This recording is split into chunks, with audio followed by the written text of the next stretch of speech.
Phil Spencer. Hi, Phil. Welcome to the 20 years of PAX. Andrea, it's great to be here with you. I'm so glad you're hosting this panel for me, Phil. Wonderful. Good morning, everybody, and happy 20 years of PAX. It's PAX West in Seattle, and we are very excited to kick off Storytime. I'm Andrea Renee, co-founder and host of the What's Good Games podcast. Hopefully you guys have checked it out. Any What's Good fans? Yeah, I love it. I'm very excited to be here with the CEO of Microsoft Gaming, Phil Spencer, who needs no introduction, really, right? To talk about the games that shaped your journey. And we're going to get into those games in just a minute, but before we talk about those games, Phil, I wanted to just talk a little bit about your love for games overall. It's no secret that you play video games, right? We hear about it, what you're playing on social media, and I just wanted to take a minute to talk about what's so exciting to you about the pastime that is video games and why you love playing them so much. Yeah, it's been part of my life since I was a young kid. And maybe as a kid who wasn't a jock at school, was kind of an introvert, like I found my own space in the worlds of video games. And then as like the community grew, as I found other people who played either through schools or other things, it's just been like a formative part of my life. The other thing I'll say is I just love the interactivity and the storytelling in games. I think there's something about having agency in how you play a game and the choices that you make that just really connects me to the stories. And you know, as now a father with children, which we'll talk a little bit about, my daughters are in their 20s, but they're still children in my eyes, that it's something I can do with my family, and that's special, family and friends. I think a lot of people, both in this audience and watching online, share that sentiment. So you're in good company, Phil. Thanks. I wanted to take a quick moment to acknowledge that Phil and I have known each other a really long time in the space of video games media.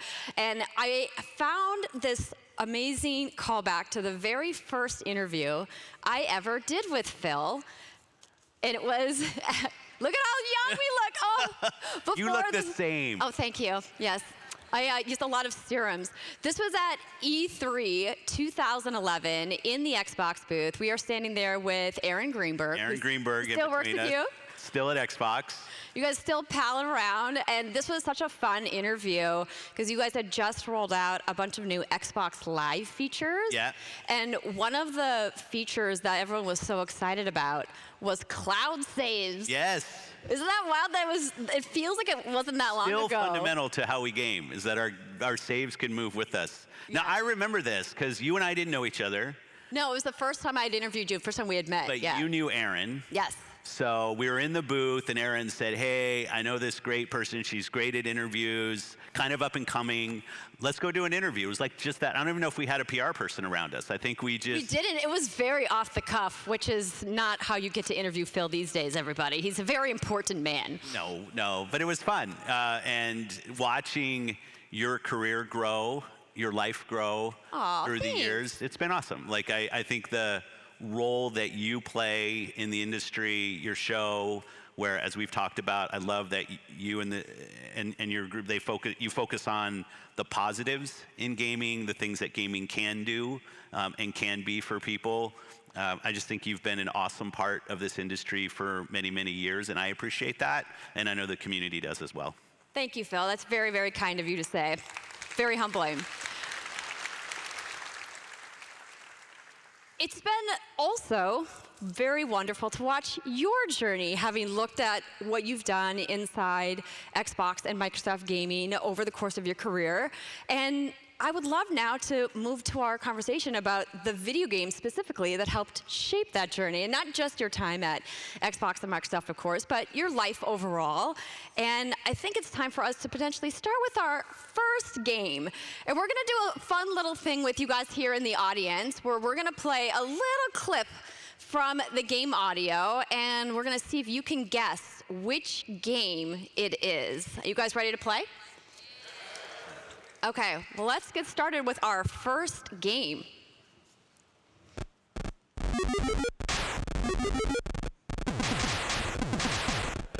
one. Amazing. We'll give it one more second to see if they'll play, and then we'll just tell you what it is in the essence of time. Oh.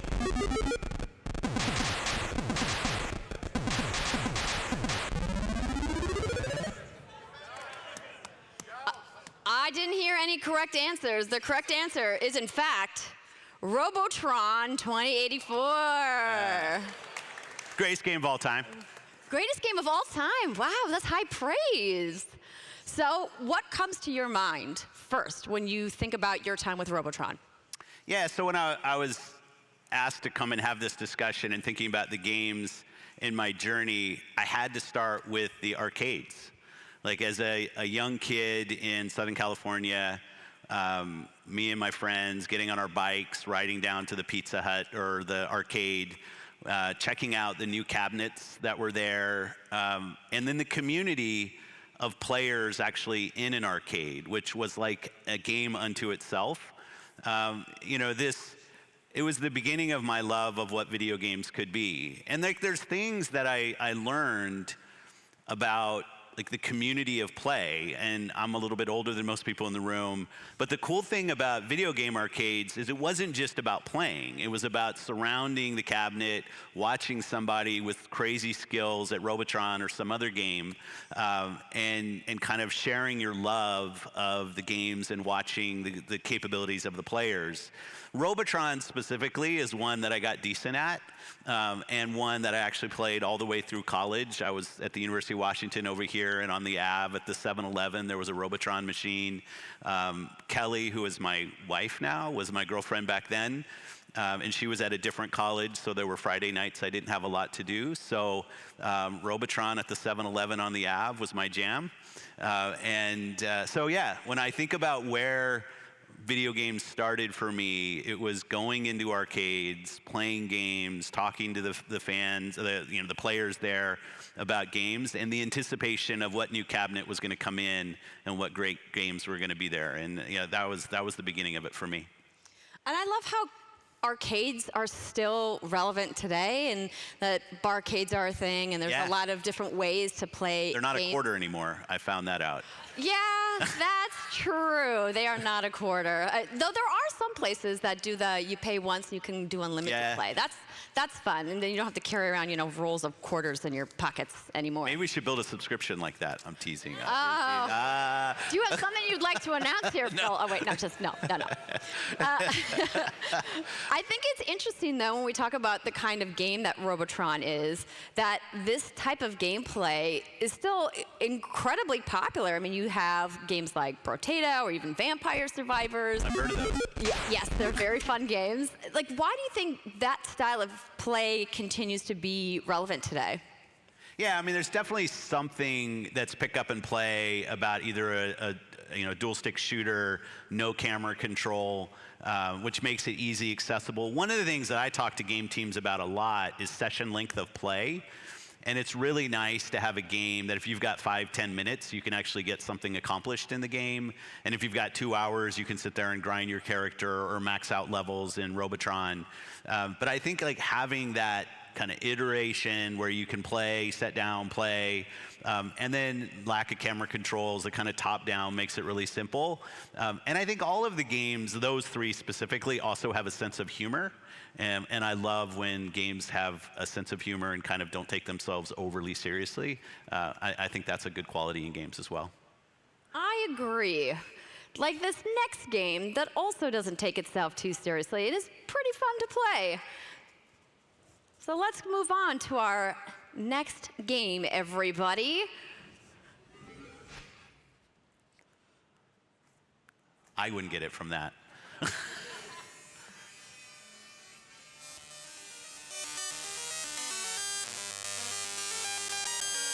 One-on-one, Dr. J versus Larry Bird, a deep cut pick. I love this. Yeah, this is before your time. Yes, it was before my time. I'm very youthful. I would love to hear about why this was on your list.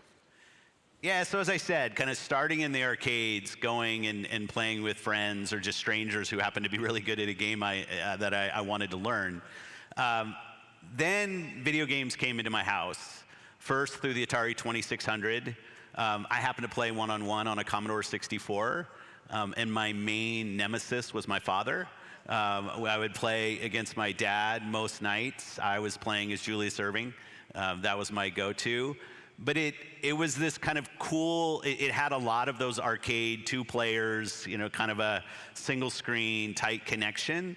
But I also just love the kind of the reference to the things that were, I wasn't a huge NBA fan or basketball player, but the fact that you could see, hey, these are people from the real world, even though, as you saw in the graphics, maybe they didn't look quite lifelike, but in your head, like I was playing as Dr. J, and I was playing a game that I still think the controls were amazing. If you think about it, you played that game with the Atari 2600 controller, one stick, one button, and you swore that you had complete control over your character when the character shot, and that there was actually skill in the game. So, but I have to say the connection with my dad, playing with him, competing, just kind of our nightly tournaments were a ton of fun, and just showed me that games was about my friends, but also something that we could do as a family. Yeah, Punch-Out was that game for me and my dad, and he was merciless, never let me win. Oh, you could take him. I mean, I could now. Yeah. I mean, teaching my dad how to play with dual sticks for the first time was an experience, because I think we all have the memory of when we first learned to play with double sticks and how, like, you have that, like, I'm only looking at the sky or only looking at the ceiling, period, and then it just clicks. Yeah. So that was a fun kind of journey for us as a father and daughter playing. And I think a lot of parents out there who game with their kids have those experiences. I thought there was a really fun stat in the ESA's recent Essential Facts report saying that 83% of parents who play games play with their kids, which is an incredible number that so many parents who play want to also have that experience with their children. What do you think it is about video games that is such a unique bonding experience for parents and kids? Yeah, I do think watching children make choice and consequence in video games is just like, it's a great learning experience. My daughters, as I said, are much older now, but even now we play Sea of Thieves together, and watching us kind of get together and everybody has their role. But I even think back when they started playing, and it's like, okay, we can go this way, we can go this way, there's consequence. Do we want to befriend this NPC? Do we want to attack this NPC? And it's, I'll say, a safe way for kids to see what the world is like, what choices mean. And then like another level of it, and this is kind of, again, part of my journey, when I started playing video games, Robotron, one-on-one, like I had no idea there was an industry that I could work in of actually making and video games being part of this industry. But now, it's an industry that employs hundreds of thousands of people, has huge conventions like PAX here. I mean, it's an industry where you can actually build a livelihood. And then as kids, you start to think about, well, what does it take? I get asked all the time, like, what do I need to do to get into the games industry? And the cool thing is now you can be a writer, you can be an artist, you can be a programmer. Like, there's so many different things to do. I also love that it can spur kind of innovation in kids in terms of what they want, what they see themselves as when they grow up. Absolutely. It was something I didn't have growing up either, and now there's scholarships and whole university programs and things dedicated to it. I've had several people ask me, like, can you tell me how my kid can, like, go to school to make video games? And I was like, do you have more idea about what they want to do? Because there's so many options. That's right. Art, programming, PR. I mean, it takes a village, right? It does, and it makes it a lot more than just go get a math degree and learn how to program. Games today are true forms of art with so many different, as you say, disciplines that come together to make something special. So I like that. I like that in kids when they play, you know, if I'm a big believer, if I can see it, I can be it. I can see people in the industry who maybe look like me, sound like me, and that inspires me as somebody who loves playing video games as a kid. Like I said, at the time, I had no idea that I'd ever end up in a position like this. But I do love now when kids are playing and it's like, hey, I want to work in the video game industry. And I think that's a great thing for the industry. Absolutely. Come on, future generations, come join us, make some video games. I think I want to move on to our next game, though I do have a couple more questions I could ask you about Dr. J, but I want to make sure we get to all of the games that we're doing today. And this one is a fun one and a very different style of game that I don't think people are going to be expecting from you. No? No, I don't think so. I don't think they're going to guess this, this third game in the list today. So let's see if we can get a little clip for you guys.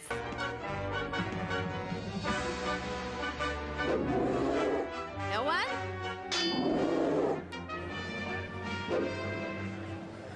Yeah, we heard a dragon. No final guesses? Oh, I think I heard it. Ultima Online? Oh, no, that wasn't the guess? Oh, well, Phil, let's talk about Ultima Online. In my EA years here, from one-on-one to Ultima Online. Yeah, we're gonna hit some of the big guys here. So this is a very different style of game from the first two games. Obviously, games have moved forward quite a bit at this point in time. What got you into Ultima Online? So, as I said, kind of growing up, I played chess, I played D&D. So when I figured out fantasy role-playing games on PCs, where the Dungeon Master was actually the computer, like that was a pretty fun thing. So I was a big player of like Gold Box games, some of the early Ultima games. And then somehow I got into the beta. I don't actually remember exactly. I think it was in '97 when the beta of Ultima Online came out. And I started to play. And it was really the first time for me where seeing other people running around the world I was in and knowing that these are other players from places unknown. I don't know them, but here they are in the same gameplay world that I was in. Was something that it's kind of eye-opening. And because games to me, other than sitting next to my dad, elbowing and playing one-on-one, games had always been something that was fairly solo. And then I started playing Ultima Online, and just the unlock of being able to play with other people and the consequences of that was a pretty instrumental part of kind of framing how I think about video games. I think the magic of MMOs is still magical today. The way the technology works, that all of these players can be in the same space, having this effect on the collective world that they're all in, is truly a really cool thing that is unique to video games. I gotta know, what class did you play? Yeah, I had to go back and look at this. I'm pretty sure I was a ranger. That would have been, and this is pre-Lord of the Rings movies, so I'd say OG ranger, not some kind of newfangled ranger. That was, I'd say the thing that drove me the most crazy, other than getting PK'd in the game, which like the first time I walked over a bridge and like, oh look, there's some people hanging out by this bridge, I wonder what they're doing. And then there's this spell, Vas Flam, that I remember oh so well, which is basically fireball. And they torched me, and then they would kind of walk over my old stuff. And if anybody played Ultima Online when you were not with us anymore, you were a ghost. And I thought I could like grief them by kind of, as they were stealing my stuff, it had no impact. But the thing that drove me the most crazy, and maybe still inspires me with my like Diablo 4 time right now, is knowing that when I was sleeping, there were other people that were playing and their character was making progress more quickly than I was. And kind of that grind that you have to get up, you have to play. I'm not sure it's totally a healthy dynamic, but it drove me crazy to know that like I was used to when you turn off the game, turn off the PC, the game stops. But this was a game that kept going, and other people were making progress that I was not. And it inspired many, many hours of Ultima Online, which I still think is one of the seminal moments in gaming all up when that came out and the success that it drove. Took Ultima, a fairly single-player franchise, took it online, and I loved being a part of it. I played that game for years, and it's still up. Actually, I looked it up. I think people are running the kind of an open public domain server farm for it, and I was thinking about jumping back in. I have not yet, but it's so cool that these communities can continue and be preserved. Absolutely. I mean, the digital preservation aspect is so important to games, but I love the sentiment of you wanted to make so much progress, you just had to keep going. I think we've all had many late nights where we just didn't want to put the controller or the mouse and keyboard down or whatever device you're using to play, because you just wanted to keep progressing and get better and get good, get all the unlocks, all the gears. Like I said, I'm not sure it's completely healthy as I continue to grind. Like, there is step away from the controller and go outside and maybe eat or bathe. All of those things are good things to go do. But in terms of for me and what it meant at the time, it was a great place for me. And the one thing I didn't do, which we'll kind of get to in a little bit, when I was playing Ultima, all of the other players were strangers to me.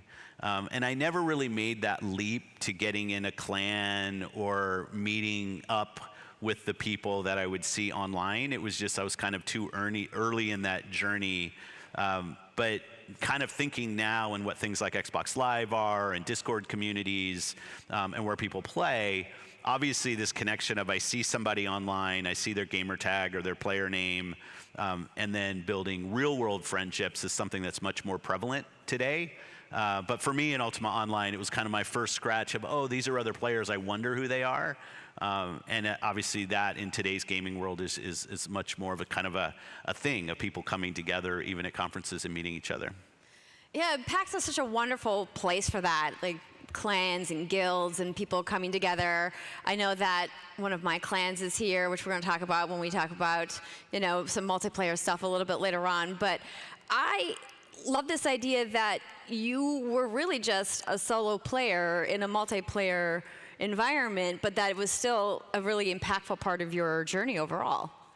Yeah, I mean, there were events, if people remember the special event where Lord British got taken down, and this was a moment that got written about, and you realize that, okay, these communities, the things that happen in those worlds might actually have persistence, might actually live outside the frame of the pixels on the monitor that I was playing on.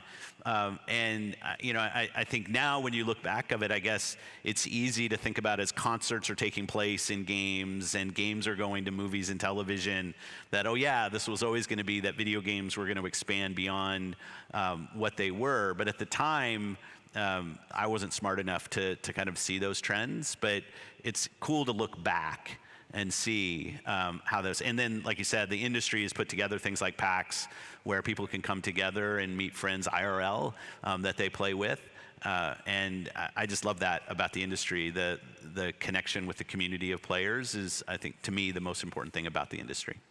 I absolutely agree. I love that you can have friendships with people you've never met in person and have actual deep, meaningful relationships with them, and then you finally get to meet them in person, and it's such a cool moment. Has anybody in here meeting a clanmate or a multiplayer person the first time? Yeah? Nice. That's awesome. That's awesome. It's happening, everybody. Well, I'm so glad we got to hear about your time playing Ultima. I'm sorry that they burned your body and took your stuff, though. That's part of the game, though, I guess. Regretfully, it's not the last time that people have bombed my base or killed my character online. But it's part of gaming. It's okay. You'll win the next one, Phil. You'll win the next one. Let's move on to our next game, because I have a feeling we're going to talk about this one for a little bit, because it's a big one.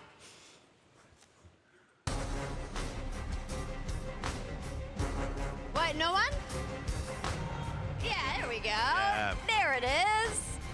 Well, we couldn't talk about games that shaped your journey and not talk about the iconic Gears of War.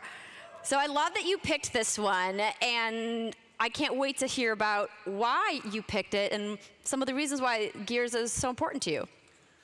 Yeah, so as I shift from somebody who plays a bunch of games to now working at Xbox, which is 2001, 2002, kind of around that time. Gears is actually the first game that me and my team, we signed.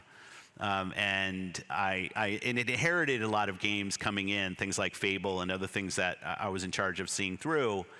But Gears was really the first big decision on, we're going to go sign a game with a partner. At the time, it seemed like a big budget. Today, it's like the audio budget in one of today's games. But at the time, it seemed like a massive budget. And then seeing the production, the code name was Warfare, which I've said many times, and then watching with Cliffy and Tim and Mark Rain and Mike Capps, how that game progressed and finally came out. And then, like, obviously, a bookend to that whole experience for me was this June at Showcase with the announce of E-Day, like the fact that Gears is still here, still part of what so much of us care about in terms of what Xbox means and our history. So there's that, like, and we should dive into some of that. And then there's also some of the things about co-op and the kind of beautiful destruction of the game and the story. Like, for me, kind of early in my Xbox time, being part of that production and some of the decisions that were made was really cool. And I definitely both appreciate and respect what this game is. It's such an incredible overview of where Gears started and where it is today. And I'm glad you brought up E-Day, because I definitely was crying in the audience when you guys rolled that trailer. I mean, the characters of the franchise alone are so impactful to so many people for so many reasons. Was there a particular character that you really resonated with, or was your favorite? Yeah, I'm kind of traditional in these ways, so Marcus will just always be strong with me. Like, when people usually ask me what the best game in a franchise is, I usually start with version 1 because I know the bravery of building a new franchise, a new IP. And then Marcus, I think, carried so much of the weight in the first game that the character and kind of how he aged through the series, maybe there's some reflection in that. But yeah, and all of the obviously creative, technical capability goes to Epic and the team that built the game, but being part of it and seeing its progression. And we should talk a little bit about how Gears became part of our portfolio, because it's an interesting I was going to ask. Thank you for teeing me up. I think we should start with Epic and how you guys started that relationship working with Epic in the beginning. Yeah, so the first game, if I'm doing this memory right, was Unreal Championship 2, I think we brought to Xbox. And it was the beginning of our relationship with Epic. It was, and for our perspective, and I worked for somebody named Ed Fries at the time who ran all of first-party games for Microsoft, and we were talking about engines that we needed to have successful on the platform. And obviously the Unreal Engine still such just a strength in the industry. So we said, if we go do a first-party game with Epic, obviously they're going to focus on the Unreal Engine on Xbox, and there's goodness for the industry and our platform if that happens. So let's go do Unreal Championship, and then the real goal was to sign Warfare. The thing is, when we got to the point of signing Gears, I remember going into Ed's office, and I won't name the other game because it's not fair, but there were 2 games that we could sign. I couldn't afford in the budget that I had to sign both of them. And they were both kind of big swings, as I said, from a budget standpoint at the time, seemed like huge investments and a lot of risk. And Ed just turned in and said, I should make the call, which kudos to Ed. Like, I appreciate the empowerment there. It also kind of freaked me out. But we made the decision to go with Warfare and Epic.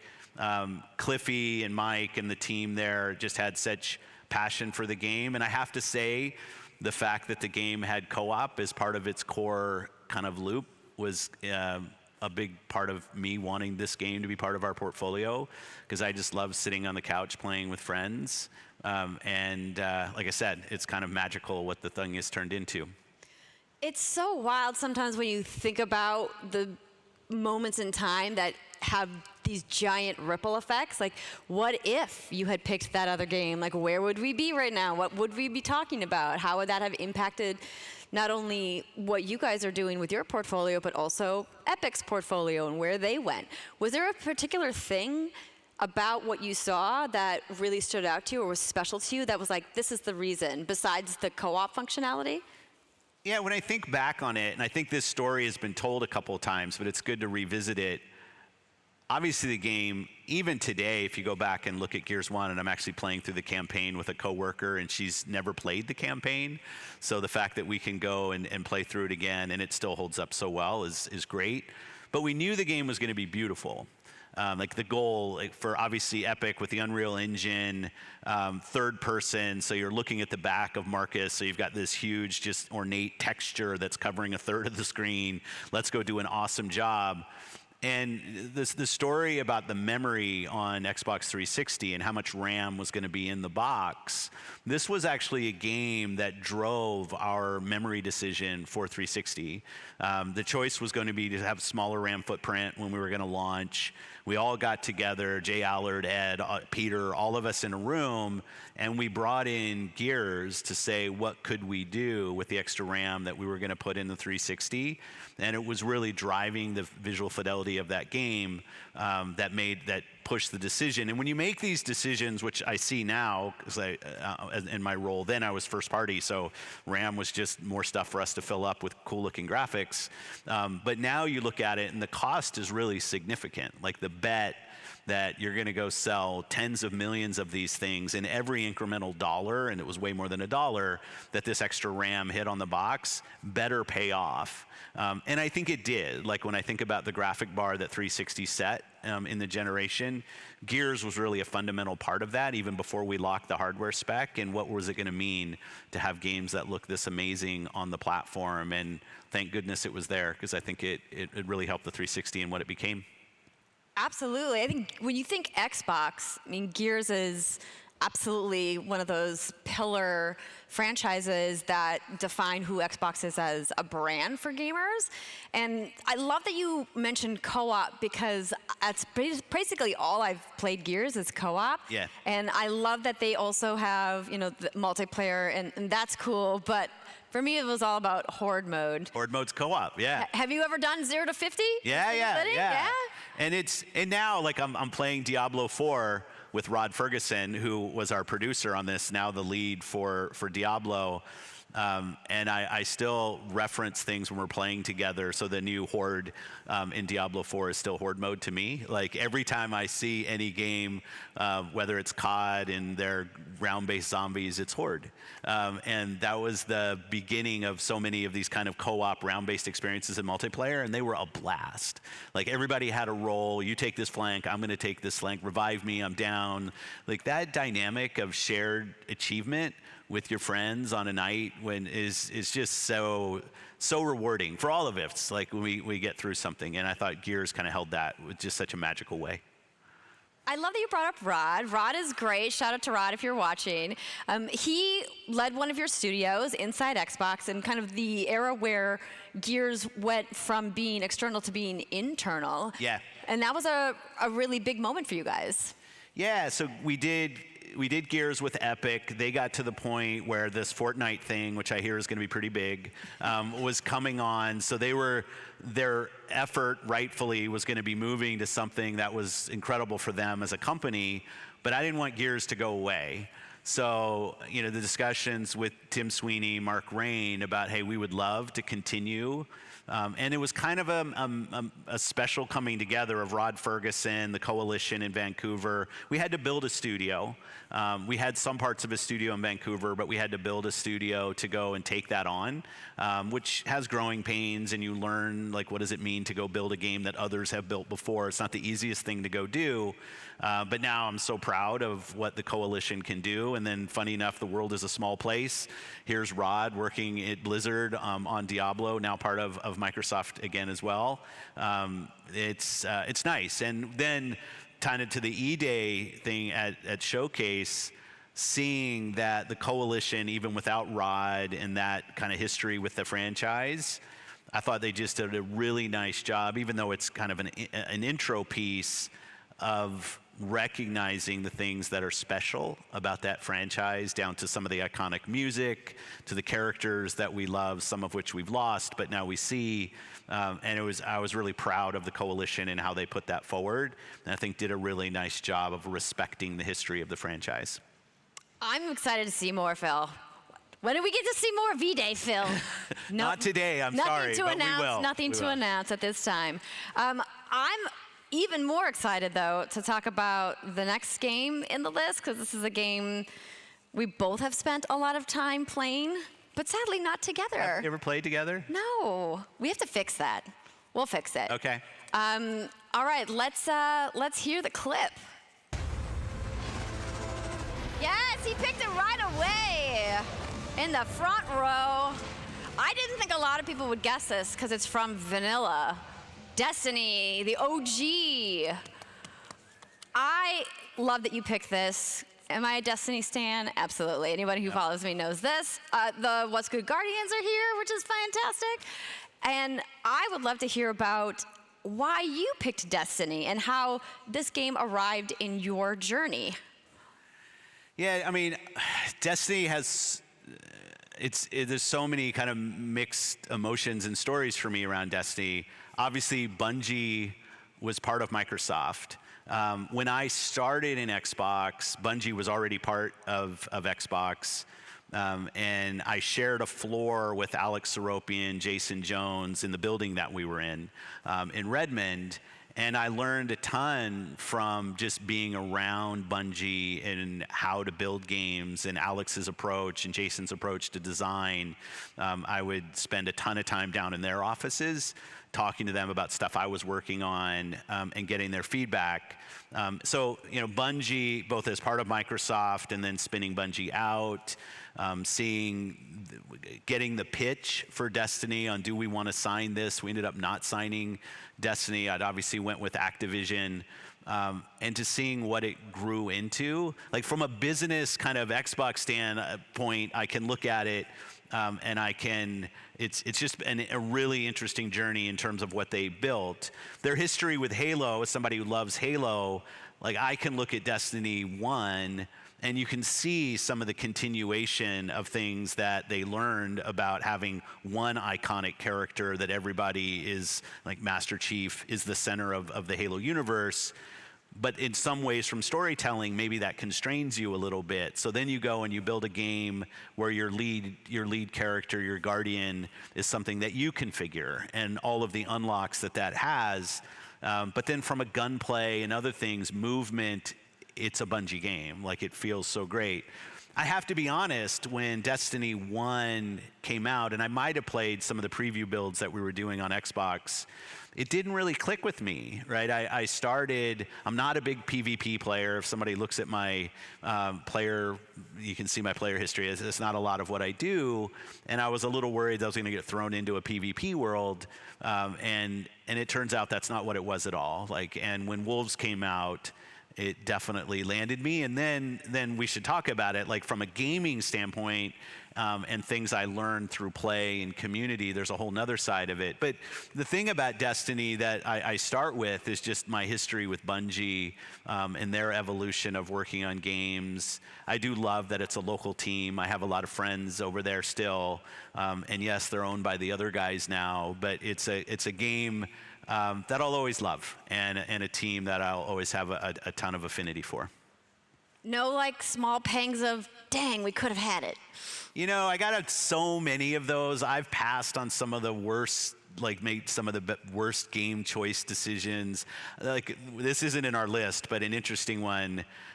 When this team came down to Redmond, and Alex Rogopoulos, and who's great, love Alex. He's amazing, shout out to Alex. And he pitches a game where they're actually gonna make plastic guitars, and they're gonna plug into consoles, and then they're gonna sell tracks where you're gonna play Simon on this guitar, an old reference. And I'm like, really? Do we really think that's gonna work? No one's gonna play that, Phil. And a few people played Guitar Hero. I hear that turned into a pretty good game. Yeah, and then that Rock Band and game, everything. that did okay, I Rock think. Band, like the whole thing turned. So I've passed. I'm not a regrets type person. Maybe that's a fault of mine, but I passed on so many games that I could look back and say, but no, I try to look forward and be positive about the things that we are doing. And so with Destiny, I just like to celebrate what the team has done. I mean, it's incredible. I remember in the beginning years of Destiny, when Activision was talking about a 10-year plan, a lot of us were like, what, 10 years? That's really ambitious. But now here we are at the 10-year mark, and we just had the final shape earlier this summer, and it's been incredible to see how the game has changed so much over the course of the years. And we couldn't talk about Destiny without talking about who's your main. Titan, all day. Okay.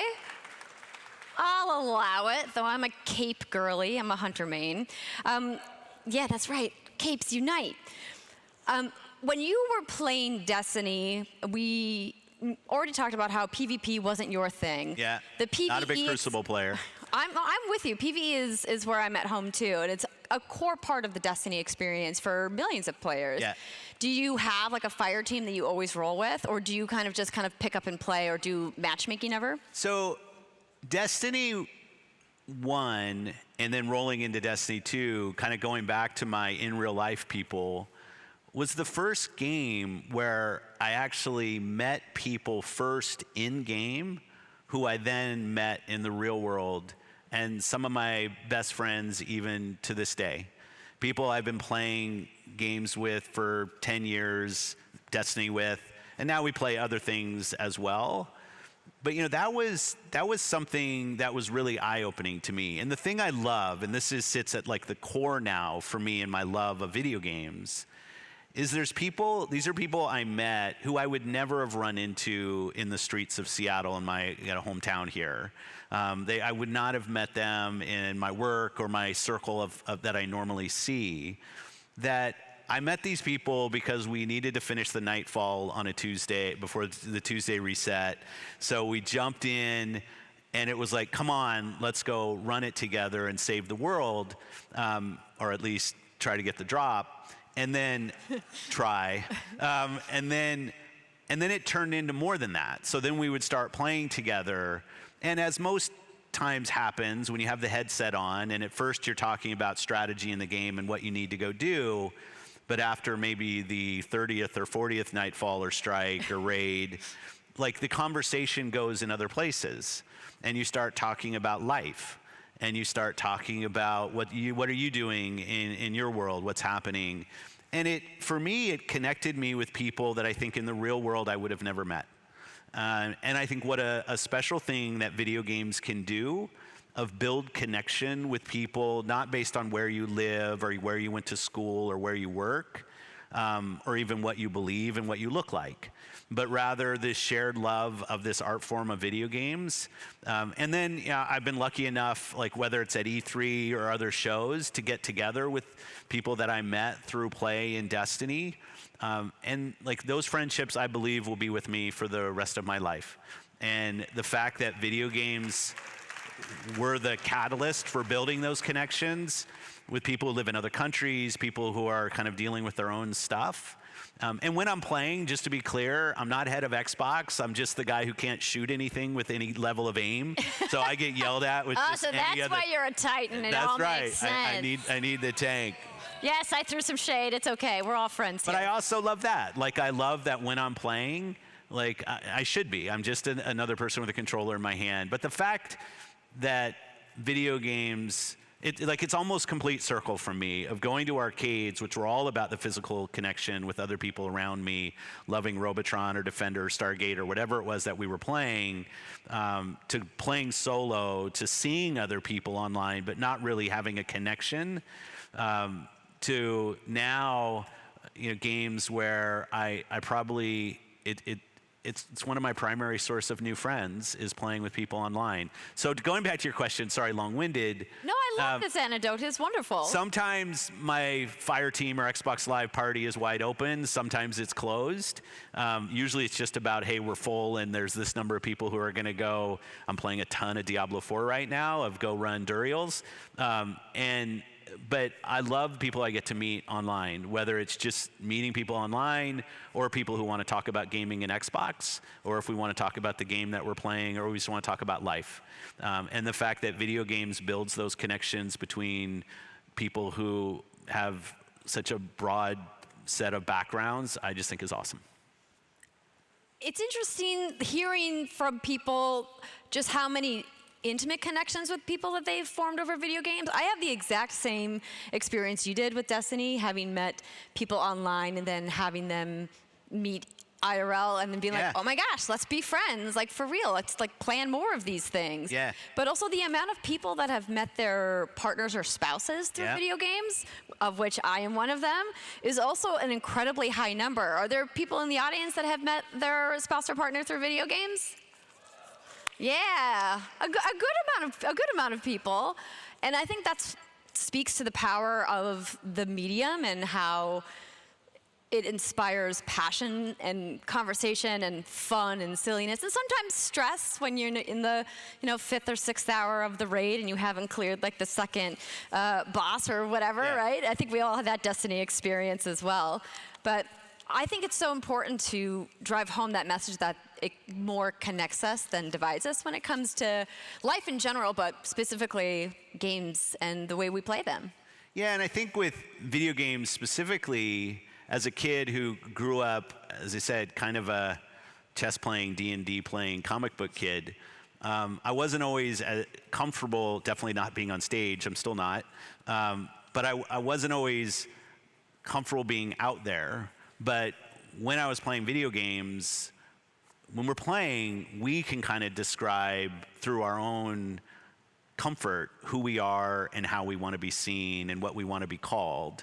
And I think there's real power in video games and letting us control the narrative around us, because there's a lot of stereotypes that sometimes come in from the outside.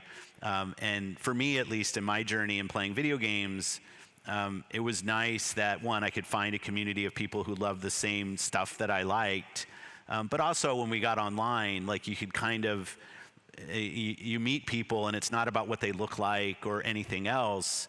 It's probably about their shared love of the game you're playing, and their desire to kind of stick out that 5th hour to finish the raid together and accomplish something with friends. And I think that tells a lot about who people are, and I think that's awesome. One thing I also want to say about Destiny, I'm kind of going back, but just in thinking about my learning on Destiny, because I was teasing a little bit about the Tuesday Nightfall wipes, I've also watched gaming as an industry really grow in how it programs time and how it engages us, not just the hours that we want to play. And some games might go a little bit too far in this, but I love the fact that there's kind of scheduled gaming now. Like there are things that you need to go do, or you can choose not to, but that they actually spend time thinking about this as an activity, and they create a moment where they do pull people together of like, okay, there's a moment, like if you think about Destiny and the event on the tower and everybody kind of coming together, like those moments of bringing community together and how video games continue to grow to create more reasons for the community to come together on a regular schedule, I think makes it really nice for some of us that are very busy. And but I'm not going to miss the Nightfall, so I'll be there on Monday night. Not going to miss my solstice gear. That's right. Gotta get it. Right. Gotta have the glowies. Maybe that's just me. We're getting towards the end of our time, and I wanted to ask a question that kind of brings your journey full circle. So we were just talking about how video games have evolved both from an art and technological standpoint. They're certainly much more complex and diverse today than they were when your journey began, you know, back with Robotron. What are some of the hopes or aspirations that you have for the incoming generations of gamers that have this incredible backdrop of where video games are at today? And one of the things I really see a lot of now, just from my position, is where games come from. Like when I started, there were like 4 places on the planet where games were built. You know, whether it was England or Japan or Hunts Valley in Maryland. Like there were a few places where video games were really from, but now video games come from anywhere. And we've got our first ID games coming from Nigeria that'll be coming to the platform. We run game camps in so many different places where we engage youth in learning the skills of building a video game, and we see those games published. Southeast Asia, Brazil, China, obviously now, I mean, huge games. And I love the fact that the stories that are told in those games, consciously or subconsciously, will always be told through the lens of the creator and their lived experience. And it's just, how special is it now, where the kids growing up, or any of us that are playing, that we're playing games that have come from so many different places with different perspectives. And I think that's such a healthy thing for our industry. The fact that you and I can go build a game today, and we can publish it on any of the consoles or on Steam, wherever we want, put that game in front of literally billions of people, and those games can become successful. It's one of the reasons I love what you mentioned, Vampire Survivors earlier, but like those kind of stories of a person with a vision of, I'm gonna go create a game. Maybe they get told no a few times by some publishers or studios, so they go and they do it themselves. And the fact that games are so open and platforms are much more open to games from anywhere, and from teams of any size, I just think really creates an awesome place for so many different stories to be told by an amazing set of creators, and that excites me. It's a fantastic place to be. We say all the time, what a great time to be a gamer. Yes. TM, trademark that.